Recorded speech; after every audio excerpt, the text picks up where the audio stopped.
Hi everyone, मैं रोहन यादव आप सभी का एक बार फिर से अपने यूट्यूब चैनल पर स्वागत करता हूं।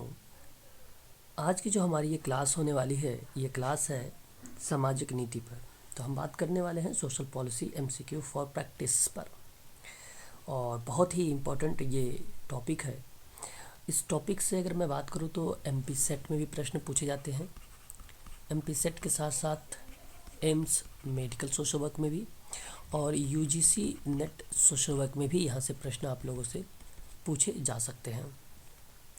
यदि आप एमपी सेट की ऑनलाइन क्लास लेना चाहते हैं तो इसकी फ़ीस जो है 4000 रखी गई है। एम्स मेडिकल सोशल वर्क की अगर आप क्लास लेना चाहते हैं तो इसकी फ़ीस जो है 3000 रखी गई है। और यूजीसी नेट सोशल वर्क की अगर आप ऑनलाइन क्लास लेना चाहते हैं तो इसकी अगर मार्च तक है 2500 रुपये फ़ीस है। मार्च प्लस अगर हम बात करें जून तक है तो इसकी फ़ीस 3500 रुपये रखी गई है। यदि आप मार्च प्लस जून प्लस दिसंबर तक आप क्लास लेना चाहते हैं तो इसकी फ़ीस अगर किस्तों में देंगे तो 5000 होगी, 2500 रुपये करके। और यदि आप एक बार में पेमेंट करना चाहते हैं तो वो 4000 में आपकी फ़ीस कंप्लीट ले ली जाएगी। क्लास का जो समय होगा 6:30 रखा जाएगा PM, और एक क्लास रहेगा आपका 8 PM पर। जो अभी आप लोगों की पर डे क्लासेस चलती है, हम लोग आज बात करने वाले हैं यूनिट नंबर 7 पर। यूनिट नंबर 6 का जितना भी इम्पोर्टेंट पॉइंट्स था कल मैंने आप लोगों से चर्चा कर लिया है। कल हम लोगों ने 2 क्लासेस देखी थी। एक क्लासेस हम लोगों ने शाम को 8 PM पर पढ़ा था। 2008 का दिसंबर का पेपर था, और पार्ट ए मैंने आप लोगों के लिए बना दिया है और विथ व्याख्या के साथ बहुत सारे फैक्ट जो हैं आप लोगों को मैंने कल प्रोवाइड कर दिए हैं। तो शुरुआत करते हैं। आज का हमारा ये पहला प्रश्न समाज कार्य के संबंध में है और बहुत ही इम्पोर्टेंट यहाँ पे जो है क्वेश्चंस है। पहला प्रश्न है, समाज कल्याण प्रशासन किसके अंतर्गत आता है? यानी social welfare administration is coming under the, तो indirect method of social welfare, basically सामाजिक की अप्रत्यक्ष कल्याण विधि है। यही आपका सही रहेगा, option number B, question number 1 का। बात करेंगे क्वेश्चन नंबर 2 के बारे में कि समाज कल्याण प्रशासन, या समाज कल्याण के साथ साथ आप कल्याण भी शब्द ले सकते हैं, कि कल्याण प्रशासन रेफरर क्या है? यानी welfare administration is referrer to. इसका सही जवाब अगर हम बात करें तो एक सामाजिक नीति को कल्याण कार्यक्रम में बदलना, मतलब इसके साथ ही साथ नीतियों के शासन का तरीका, जिसको हम लोग बोलते हैं मेथड ऑफ पॉलिसीज गवर्नेंस, और समाज कल्याण के लिए प्रशासन की प्रणाली, system of administration for social welfare, और सभी विकल्प यानी ऑल द ऑप्शन।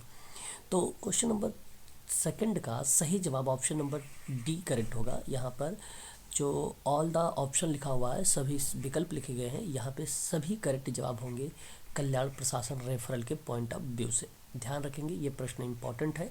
मैं बात कर रहा हूँ आप सभी लोगों से 50 क्वेश्चंस पर social policies MCQ with answer के साथ।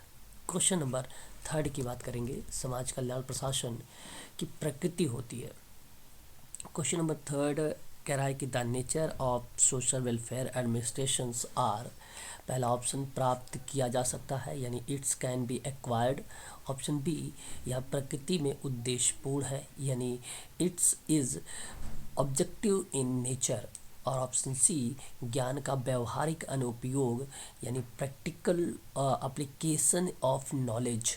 और ऑप्शन डी, सभी विकल्प सही हैं, यानी all the option are correct. तो क्वेश्चन नंबर 3 जो है समाज कल्याण प्रशासन की प्रकृति होती है, तो ये सभी के सभी होती है। Option number D is the right answer होगा। इस प्रश्न का सही जवाब option number D.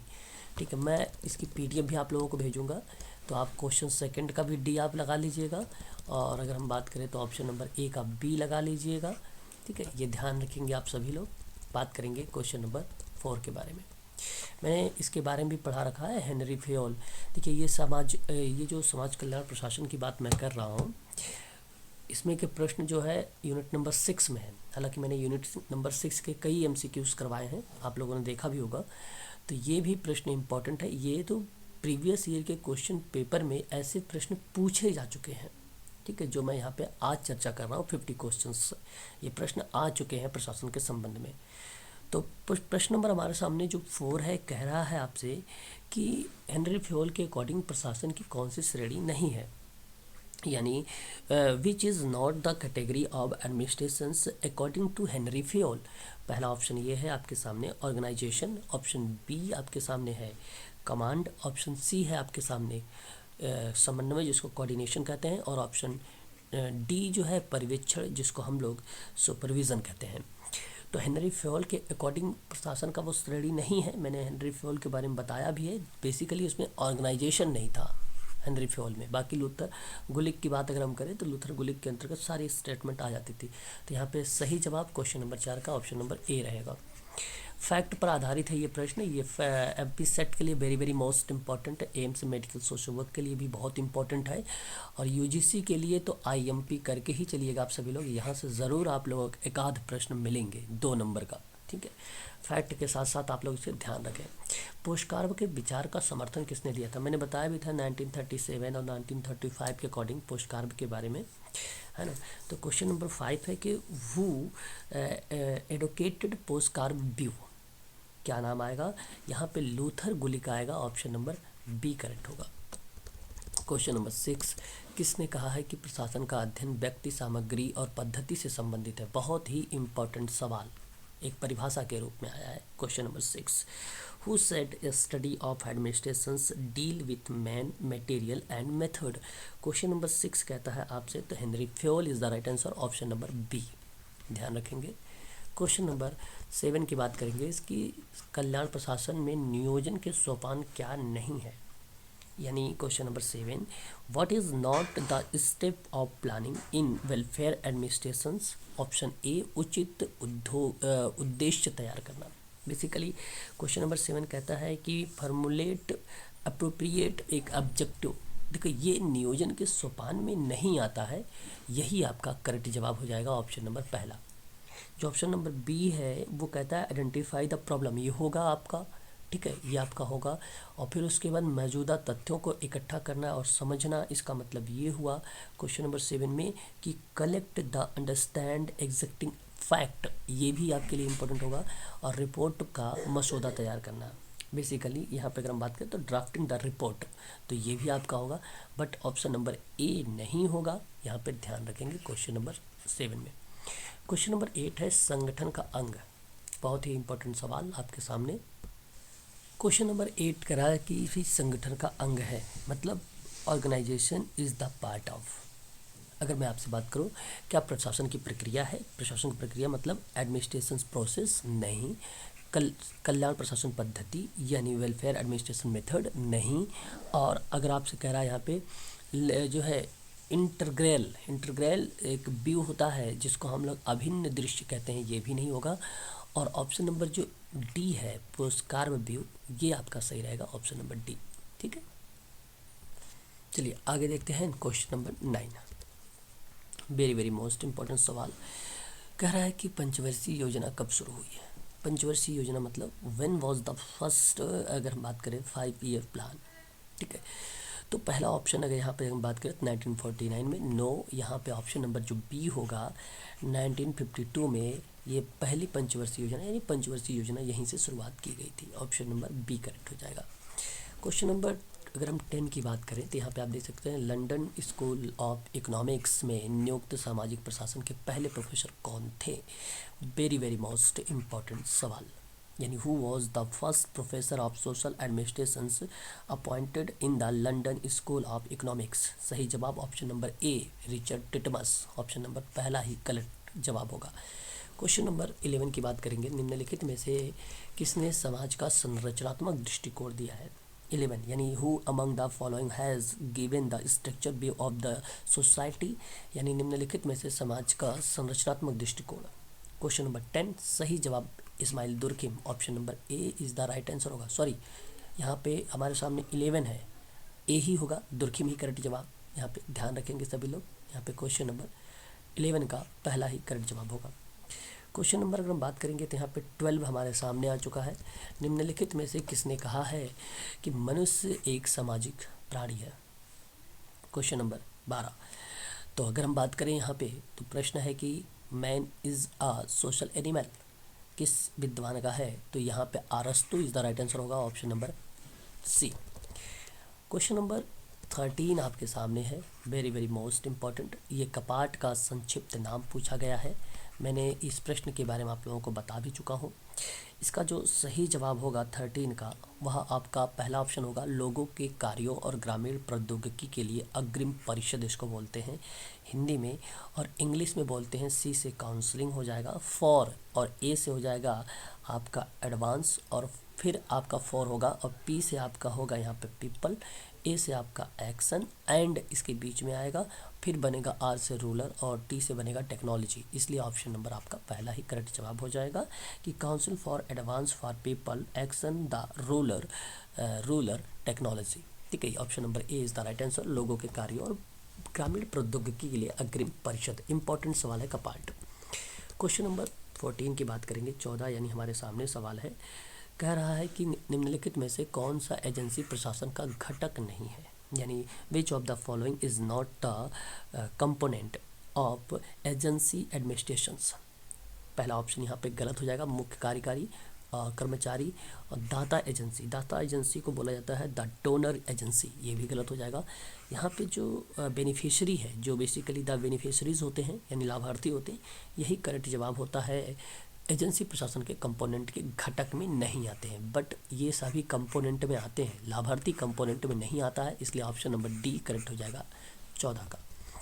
Question number 15 आपके सामने, यानी 15 नंबर का सवाल आपके सामने है। डिस्ट्रीब्यूटिंग जस्टिस की बात होगा, यानी विवरणात्मक न्याय संयोजन की बात हो रही है। ठीक है, तो इसका सही जवाब जो होगा वो होगा राइट एंड ड्यूटीज़, यानी अधिकार और कर्तव्य। ऑप्शन नंबर पहला ही करेक्ट जवाब हो जाएगा कि अधिकार और कर्तव्य का विवरणात्मक न्याय संयोजन है, यही जवाब सही है।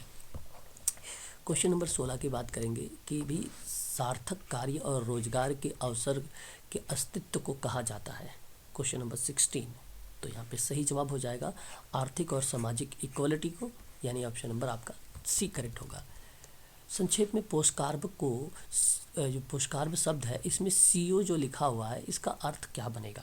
ठीक है, मतलब आपको इसमें बताना है सीओ का अर्थ क्या होगा। सीओ अर्थ के देखिए ऑप्शन नंबर बी में समन्वय, जिसको हम लोग बोलते हैं कोऑर्डिनेशन। कम्युनिकेशन नहीं होगा, ना ही काउंसलिंग होगा, ना ही करप्शन होगा, सॉरी कॉरपोरेशन की बात हो रही है ना, नहीं निगम होगा। तो इसका सही जवाब ऑप्शन नंबर आपका यहाँ पे करेक्ट माना जाएगा, समन्वय।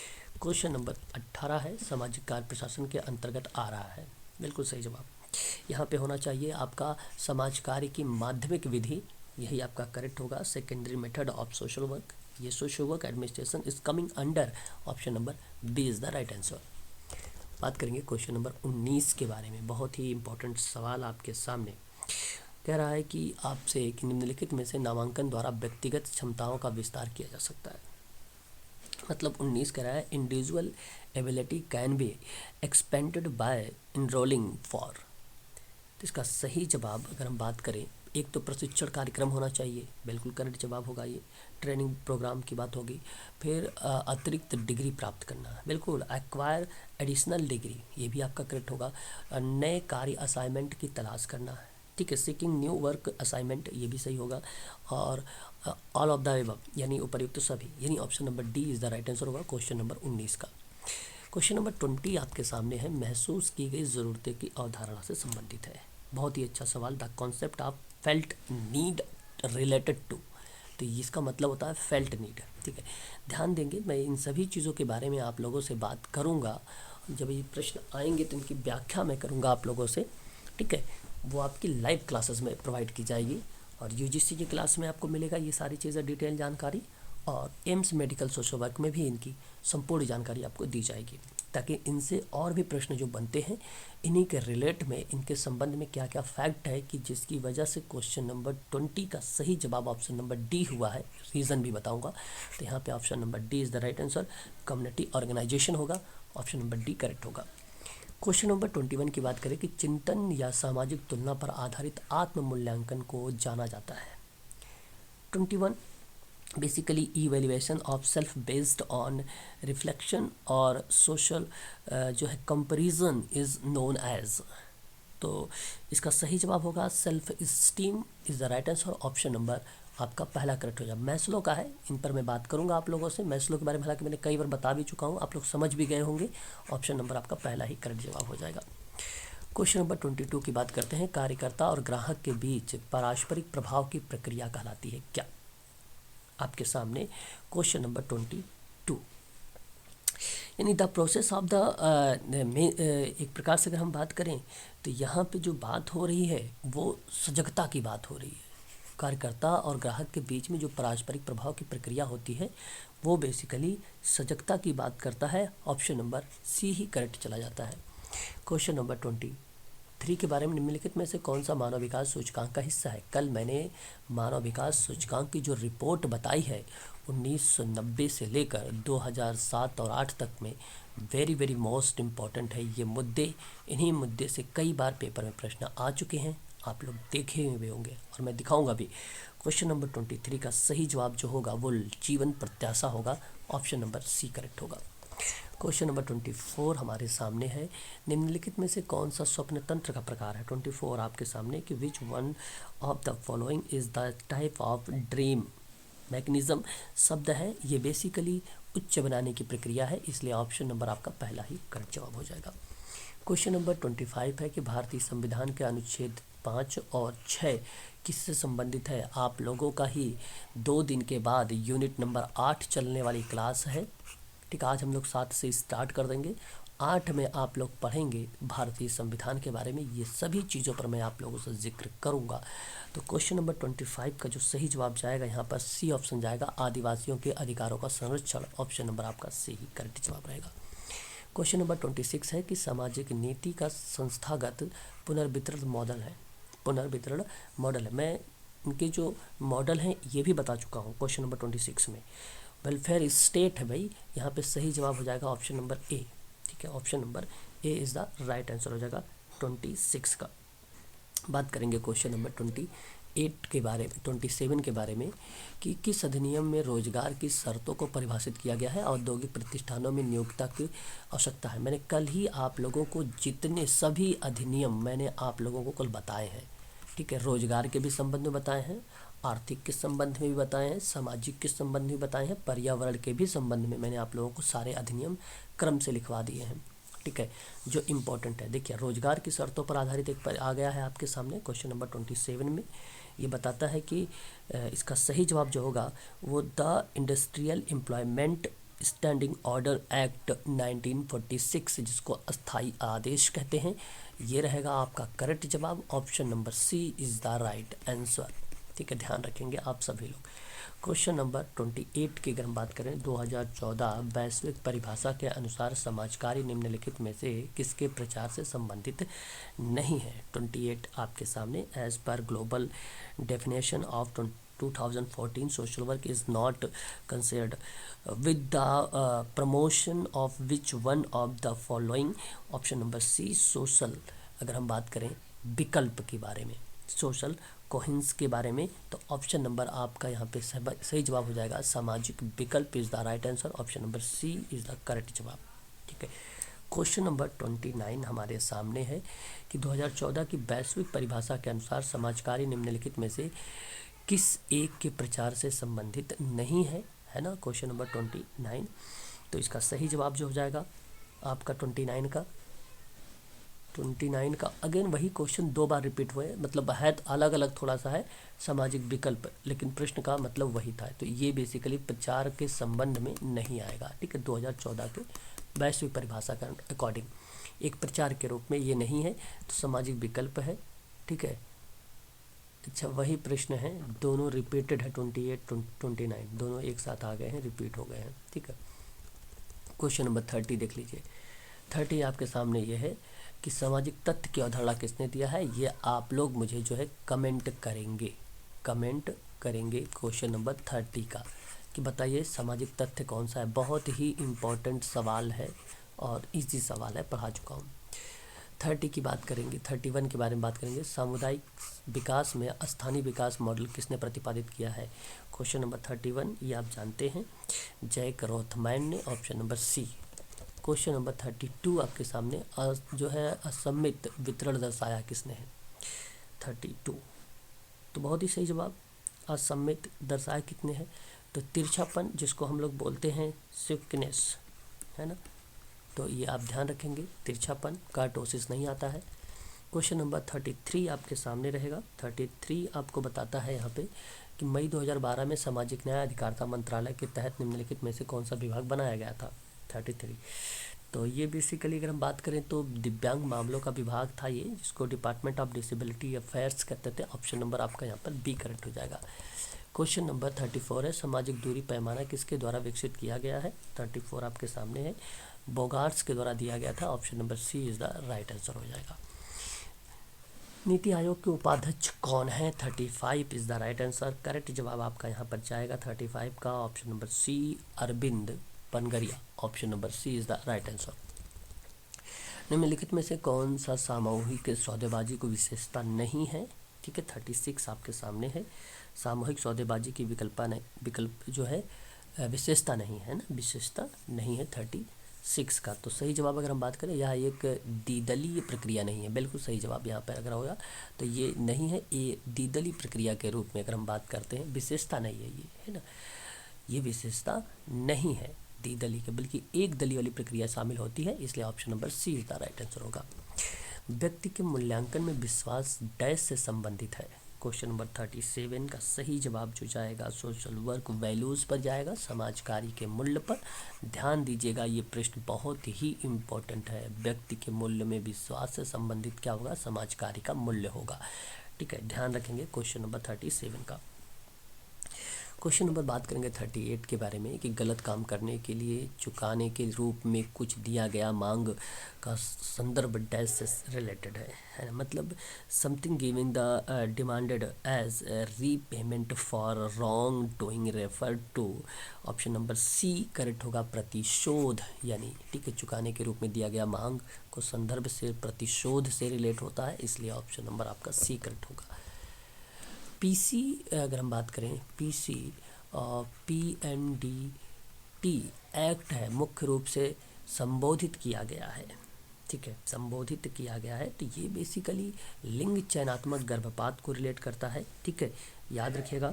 तो sex selective abortions, option number B is the right answer होगा। इस चीज़ को आप सभी लोग ध्यान रखिएगा, PCPNDT एक्ट। ठीक है, ध्यान रखेंगे। क्वेश्चन नंबर 39 आपके सामने है। ठीक है, ये कह रहा है कि भारतीय संविधान में कौन सा अनुच्छेद बच्चों के लिए मुफ्त और अनिवार्य शिक्षा का प्रावधान करता है। ये तो आपको बहुत आसान सा सवाल है, आपको मैंने कई बार बता रखा है भाई, मुफ्त और अनिवार्य शिक्षा का प्रावधान बताइएगा। आपका सामने ऑप्शन रहेगा 21 का ए, 45 और 51, ये 3 ऑप्शन है। ऑप्शन में अगर हम डी कर दें ऑल, तो बताइए कौन सा ऑप्शन है इसमें, ये आप लोग मुझे कमेंट करिएगा। क्वेश्चन नंबर 39 का। क्वेश्चन नंबर अगर हम बात करें 40 के बारे में कि सामाजिक नीति संस्थागत पुनर्वितरण मॉडल से जुड़ा हुआ है, पुनर्वितरण मॉडल से जुड़ा हुआ है क्वेश्चन नंबर 40। तो क्वेश्चन नंबर डी देखेंगे अगर हम, कल्याणकारी राज्य, तो यही आपका सही रहेगा। 41 कहेंगे कि कौन सा आर्थिक नीति का मुख्य साधन नहीं था। Question number 41 is the right answer. Option number youth नीति, ये नहीं है आर्थिक से, बाकी सारे आर्थिक से रिलेटेड है। ठीक है, तो बहुत ही आसान सा सवाल है क्वेश्चन नंबर 41। ठीक, 41 का सही जवाब जो जाएगा, ध्यान रखेंगे सभी लोग, 41 का सही जवाब जो हो जाएगा ऑप्शन नंबर डी करेक्ट माना जाएगा, यूथ पॉलिसी। बात करेंगे नेक्स्ट सवाल 42। निम्नलिखित में से कालक्रमानुसार क्रम में नीति निर्माण की प्रक्रिया का चरण, बहुत ही इंपॉर्टेंट सवाल, नीति निर्माण की प्रक्रिया। क्वेश्चन नंबर यूनिट नंबर 6 का ये क्वेश्चन है, पूछा जा चुका है पेपर में, इसको आप जरूर ध्यान रखिएगा। क्वेश्चन नंबर, इसका सही जवाब हो जाएगा ऑप्शन नंबर बी, नीति मूल्यांकन, पहचान, निर्धारण और जो है एजेंडा सेटिंग जारी रखना, नीति अपनाना और नीति निर्माण, नीति का क्रियान्वयन। एक बार आप सभी लोग यहाँ पे नीति निर्माण की प्रक्रिया का चरणों का सही क्रम ध्यान रखिएगा। नहीं, ये आपका गलत हो जाएगा, ऑप्शन ए नहीं सही है। मुद्दे की पहचान कर लेना, एजेंडा का सेटिंग, ये आपका सही चल रहा है। नीति निर्धारण, नीति अपनाना और नीति क्रियान्वयन, नीति मूल्यांकन है, ये सही है आपका, ये सही है। ऑप्शन नंबर आपका बी करेक्ट हो जाएगा, है ना, क्योंकि नीति मूल्यांकन पहले आता है। क्रियान्वयन यहाँ पे अगर आपको देखा जाए तो क्रियान्वयन की प्रक्रिया जो होती है मूल्यांकन के पहले आती है। है ना। अब इसके बाद मूल्यांकन होना चाहिए था, तो ये गलत है, ऑप्शन ए गलत है, ऑप्शन बी करेक्ट हो जाएगा यहाँ पर। आप लोग इसको ध्यान रखिएगा। क्वेश्चन नंबर 42 बहुत ही इंपॉर्टेंट सवाल है 42, ठीक है, ध्यान रखेंगे सभी बच्चे इसके बारे में। तो इशू आइडेंटिटी, पहले ऑप्शन, पहले स्टेप को हम लोग क्या बोल सकते हैं, issue identification and agenda setting, पहला स्टेप। दूसरा स्टेप को हम लोग क्या बोल सकते हैं, दूसरे स्टेप को बोल सकते हैं पॉलिसी फॉर्मुलेशंस, और तीसरे पॉइंट को हम क्या बोल सकते हैं, पॉलिसी एडप्टेशन, और चौथे पॉइंट को हम लोग क्या बोल सकते हैं, पॉलिसी इम्प्लीमेंशन, और पांचवें पॉइंट को हम लोग क्या बोल सकते हैं, पॉलिसी इवैल्यूएशन। तो ये 5 एक निर्माण के दौरान, एक अगर हम बात करें आप लोगों से, नीति निर्माण प्रक्रिया को जारी करने के दौरान ये 5 स्टेप क्रम में होते हैं। इन्हीं को आप याद रखिएगा और नोट कर लीजिएगा अपने कॉपी पर। ये क्वेश्चन नंबर हम बात करेंगे 43 के बारे में कि लोक नीतियों का मूल्यांकन कौन करता है। Question number 43, who evaluate policy, जो पब्लिक पॉलिसी है कौन करता है। तो ऊपर सूचीबद्ध जो है यहाँ पे राजनीतिक अभिनेता सार्वजनिक नीति का मूल्यांकन कर सकता है। तो मैं आपसे कहूँ कि ऑप्शन नंबर जो डी दिया गया है, ऑल ऑफ द पॉलिटिकल जो है एक्टर्स लिस्टेड एबव में evaluate public policies, option number D, यानी यही आपका करेक्ट माना जाएगा। लोक नीति का मूल्यांकन कौन करता है। क्वेश्चन नंबर 44 आपके सामने रहेगा कि प्रश्न आपके सामने रहेगा कि विच ऑफ द फॉलोइंग, यानी निम्नलिखित में से किसने आमतौर पर समाज कल्याण नीति नहीं बनाया है ना। तो विच ऑफ द फॉलोइंग अगर हम बात करें, is not generally considered social welfare policy. तो फूड स्टैम्प्स जो हैं, जिसको हम खाद्य टिकटें कहते हैं, ये नहीं होगा, ऑप्शन नंबर सी। बाकी स्वास्थ्य देखभाल है, ब्याज दर है और शिक्षा भी है, ऑप्शन नंबर सी करेक्ट हो जाएगा। क्वेश्चन नंबर 45, निम्नलिखित में से कौन सा देश आमतौर पर कम से कम व्यापक कल्याणकारी लाभ प्रदान करता है। 45, तो विच ऑफ द फॉलोइंग जो है countries typical provided the least welfare benefits, है ना। तो मैं आपसे कहूँ कि India is the right answer, option number D correct जवाब होगा। ये प्रश्न आपको 2023 में ऐसे ही देखने को मिल सकता है, आप इंडिया का नाम लगा के चले आइएगा, ठीक है, ध्यान रखेंगे। शिक्षा का शिक्षा पर राष्ट्रीय नीति संसद द्वारा वर्ष में अनुमोदित किया गया था। 46 आपके सामने, national policy on educational was approved by the parliament in the year, तो 1986 is the right answer, option number B. शिक्षा का वर्ष समवर्ती सूची में सम्मिलित किया गया था। 47 आपके सामने है कि वे जो education was include the concurrent list in the year में, तो 1976 में किया गया था, ऑप्शन नंबर ए करेक्ट जवाब हो जाएगा। और क्वेश्चन नंबर 48 है कि भारतीय संविधान के राज्य के नीति निदेशक सिद्धांत के तहत अनुच्छेद 45 प्रदान क्या करता है। देखिए, ये एक प्रश्न इसी पे आया था 39, अभी मैंने आप लोगों को जो करवाया है ऊपर, यही प्रश्न पर आधारित था। तो अगर हम अनुच्छेद 48 की क्वेश्चन नंबर अगर हम 48 की बात करते हैं, article 45 under the DPSP in the India constitutions की बात करते हैं, तो ऑप्शन नंबर बी करेक्ट होगा, free and compulsory primary education, यानी मुक्त एवं अनिवार्य प्राथमिक शिक्षा, option number B is the right answer होगा। अनुच्छेद 45 बताता है आपको। क्वेश्चन नंबर 49 आपके सामने है कि समाज कल्याण, 49 समाज कल्याण प्रशासन निम्नलिखित में से संदर्भित करता है, मतलब यह कल्याण प्रशासन या समाज कल्याण। तो वेलफेयर एडमिनिस्ट्रेशन से refer to the following, question number 49 इसका सही जवाब क्या जाएगा आपका। अगर हम बात करें तो सामाजिक नीति को समाज कल्याण कार्यक्रम में बदलना, यही सही जवाब है, ऑप्शन नंबर आपका ए, है ना। Translating social policy into social welfare program, है ना, ऑप्शन नंबर आपका A is the right answer हो जाएगा। क्वेश्चन नंबर 50 है आपके सामने, निम्नलिखित में से कौन सा समाज कल्याण प्रशासन का सिद्धांत नहीं है। तो यानी which of the following is not a principle of social welfare administrations. अगर हम बात करें समाज कल्याण मूल्यों का सिद्धांत, basically the principles of social work values माना जाता है, एक प्रिंसिपल है। और एजेंसियों के उद्देश्य के सिद्धांत भी, प्रिंसिपल्स ऑफ एजेंसी पर्पस भी माना जाता है कि ये भी समाज कल्याण प्रशासन का एक सिद्धांत है। और सांस्कृतिक सिद्धांत की सेटिंग, यानी प्रिंसिपल ऑफ कल्चरल सेटिंग भी आपका माना जाता है कि ये भी समाज कल्याण प्रशासन का सिद्धांत है।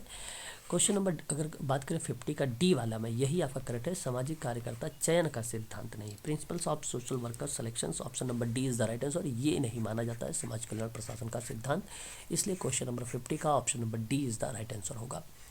यदि आप यूजीसी प्लस में एम्स और एमपी सेट की सोशल वर्क से संबंध में आप तैयारी कर रहे हैं समाज कार्य के बारे में, तो इसकी संपूर्ण जानकारी आप लोगों को मैं शाम 6:30 और 8 PM पर ऑनलाइन क्लास के माध्यम से प्रोवाइड कराता हूं। और फीस स्ट्रक्चर मैंने आपको शुरुआत में बता दिया है। और यदि आपको अधिक जानकारी चाहिए 8506031308 पर आप मुझे कॉल कर सकते हो और व्हाट्सएप के माध्यम से आप संपूर्ण जानकारी प्राप्त कर सकते हो। तो आज के लिए बस इतना ही है। 50 क्वेश्चंस मैंने आप लोगों से यहाँ पे कंप्लीट करवाए हैं और बहुत ही इंपॉर्टेंट क्वेश्चंस हैं ये। 50 के 50 प्रीवियस ईयर क्वेश्चंस में ये पूछे जा चुके हैं। तो यहाँ पे मैंने एक समाज कल्याण प्रशासन से और सामाजिक नीति से और अनुच्छेद से कुछ प्रश्न लिए थे और ये प्रश्न आपके प्रीवियस ईयर में पूछे जा चुके हैं। ऐसा कोई प्रश्न इसमें नहीं था जो नहीं पूछा जा चुका है, सारे प्रश्न पूछे जा चुके हैं। तो आज के लिए बस इतना ही।